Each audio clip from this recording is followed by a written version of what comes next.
সেই একঘেয়ে পটল আর সেই একঘেয়ে ঝিঙে কি আর নতুনত্ব বানানো যায় ঝিঙে দিয়ে একটা দারুণ হালকা পাতলা মশলা ছাড়া রেসিপি।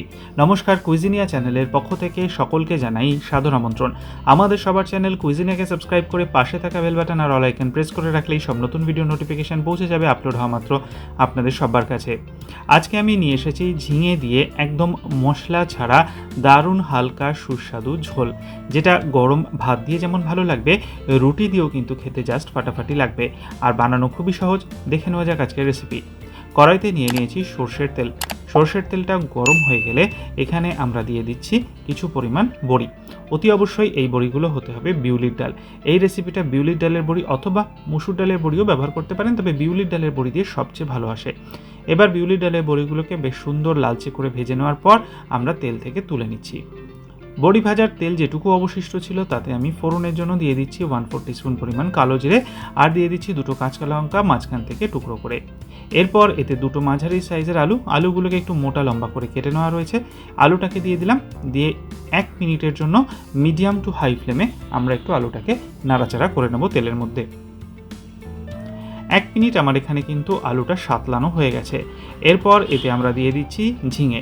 500 গ্রাম ঝিঙে খোসাটাকে ছাড়িয়ে আমরা লম্বা লম্বা টুকরো করে কেটে যেরকম ঝিঙে পোস্ততে দিই সেরকমভাবেই দিয়ে দিলাম। দিয়ে ভালো করে নেড়ে চেড়ে মিশিয়ে নিচ্ছি। আর তারপর এতে আমরা দিয়ে দিচ্ছি স্বাদ অনুযায়ী নুন। নুনটাকে দিয়ে আরও একবার নেড়ে চেড়ে মিক্স করে নেওয়া হলো। ফ্লেমটা কিন্তু রয়েছে মিডিয়ামে।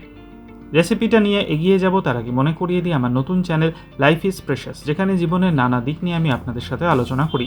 চ্যানেলটাকে সাবস্ক্রাইব করতে আজকে ভিডিও ডেসক্রিপশন বক্সের লিঙ্কটা প্লিজ চেক করে নেবেন। আর যদি ভিডিওগুলো ভালো লাগে লাইক শেয়ার কমেন্ট করতে বরাবরের মতো ভুলবেন না যেন। ফিরে আসি রেসিপিতে। এরপর এতে দিয়ে দিচ্ছি 1/4 টিস্পুন হলুদ গুঁড়ো, 1/4 টিস্পুন পরিমাণ চিনি। এই রান্নাটাতে একটু চিনির ব্যবহার না করলে কিন্তু সেই টেস্টটা আসবে না। দিয়ে আরও একবার নেড়ে চেড়ে মিশিয়ে নেওয়া হলো।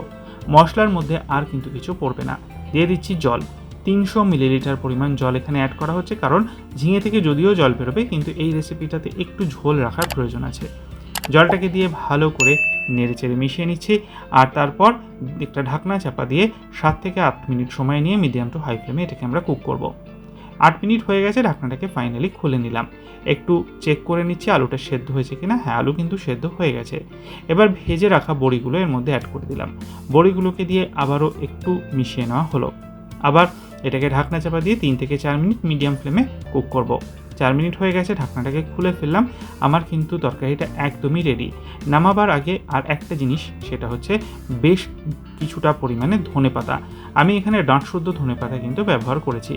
ধনেপাতাটাকে দিয়ে আরও একবার নেড়ে চেড়ে মিশিয়ে নিয়ে গ্যাসের ফ্লেমটা অফ করে দিলাম। তৈরি হয়ে গেল আমাদের এই দুর্দান্ত স্বাদের ঝিঙের ঝোল। অতি অবশ্যই বাড়িতে এটা ট্রাই করে দেখবেন। আর গরম ভাত দিয়ে খেতে কিন্তু এটা দারুণ লাগে। দেখে খেয়ে কেমন লাগলো আমাকে কমেন্টের মাধ্যমে জানাতে ভুলবেন না যেন। আর যদি ভালো লাগে লাইক শেয়ার করতে ভুলবেন না। যারা এখনও চ্যানেল কুইজিনেকে সাবস্ক্রাইব করেননি, অনুরোধ করবো চ্যানেলটাকে সাবস্ক্রাইব করে এই পরিবারের সদস্য হয়ে যাওয়ার জন্য। লাইফ ইজ প্রেশাস গল্পের শিকালেকাল চ্যানেল দুটিকে সাবস্ক্রাইব করতে আজকের ভিডিও ডিসক্রিপশন বক্সে লিঙ্কটা প্লিজ চেক করে নেবেন। সবাই ভালো থাকবেন, সুস্থ থাকবেন। দেখা হবে পরের রেসিপি নিয়ে। আজ তাহলে এ পর্যন্তই, নমস্কার।